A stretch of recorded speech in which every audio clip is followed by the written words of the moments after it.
देश में किस प्रकार लोकतंत्र का गला घोटा जा रहा है, उसका क्रोनोलॉजिकल ऑर्डर से मैं आज की क्रोनोलॉजिकल ऑर्डर अमित शाह जी बहुत बताते हैं, तो उसी तरह से मैं भी क्रोनोलॉजिकल ऑर्डर से बताना चाहता हूँ कि इस देश में 2014 से लेकर आज तक जो चुनाव हुए, पूरे देश में एक जनचर्चा है कि ये जो मैंडेट जनता का मिला है वो कहीं ना कहीं गड़बड़ है और कई प्रश्न ईवीएम के ऊपर उठते हैं, जिसका जवाब माननीय चुनाव आयोग देता है, न सरकार देती है। और इनका जो अति विश्वास झलकता है, 2014 में कहा कि हमको 272 से ऊपर सीटें मिलेंगी, 284 आई। 19 में कहा 300 पार, 303 आई। अब कह रहे हैं 400 पार। ये इस प्रकार का उदाहरण हमने को कहीं और देखने को नहीं मिलता, लेकिन हाँ, ये आत्मविश्वास जो झलक रहा है ये शुद्ध रूप से कहीं ना कहीं हमें शक पैदा करता है। तो chronological order number 1 EVM, chronological order number 2 electoral bonds.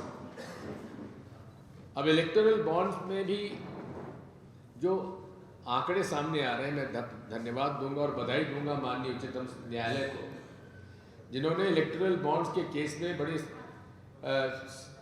साहसिक ढंग से इलेक्टोरल बॉन्ड्स की सारी जानकारी निकालने के लिए सरकार को बाध्य किया। और इसमें आपने देखा था जो हिंडनबर्ग रिपोर्ट आई थी, उसके अंदर कई ऐसी कंपनीज थी जिनका कोई बिजनेस नहीं है, उन्होंने भी हजारों करोड़ के इन्वेस्टमेंट्स किए। अब माननीय प्रधानमंत्री जी ने गारंटी दी थी कि पूरे देश के शेल कंपनीज हमने समाप्त कर दी, पूरे देश की। लेकिन इस पूरे इलेक्टोरल बॉन्ड स्कैम में 29 कंपनियां ऐसी हैं जो शेल कंपनीज हैं, जिनकी जितनी पूंजी है उससे ज्यादा उन्होंने चंदा दे दिया। कर्मचारी कोई है नहीं और चंदा सैकड़ों करोड़ में दे दिया, वो भी लिस्टेड है। ये सारे डिटेल्स आज नेट पर अवेलेबल है। और ये वो है जिनमें से कि फाइनेंस मिनिस्ट्री खुद मोदी जी की सरकार ने 19 फर्जी कंपनियां जो शेल कंपनीज थी, इनको उन्होंने हाई रिस्क में डाला था of violating the prevention of money laundering act PMLA. तो ये इलेक्टोरल बॉन्ड्स की जो कथा है वो आपके सामने है। अब क्रोनोलॉजिकल ऑर्डर में नंबर 3 आता है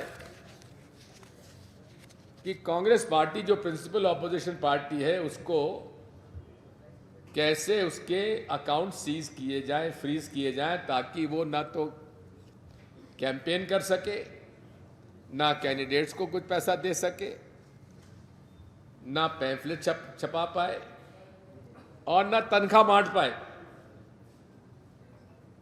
ये अजय माकन जी के बयान से मैं आपको कोट कर रहा हूं कि 285 करोड़ इनके बैंक अकाउंट में जो थे उसको फ्रीज कर दिया गया, जिसकी वजह से ना तो पब्लिसिटी का हम लोगों के पास आते हैं, हमें विज्ञापन दीजिए, कहां से देंगे विज्ञापन? हमारे को आप परेशान करेंगे कि आप ऐड दीजिए, अरे हमारा तो अकाउंट पूरा फ्रीज हो गया, आप विज्ञापन लेना भाजपा के पास जाइए। तो ये पहली बात। दूसरा, मोतीलाल जी वोरा जब कोषाध्यक्ष थे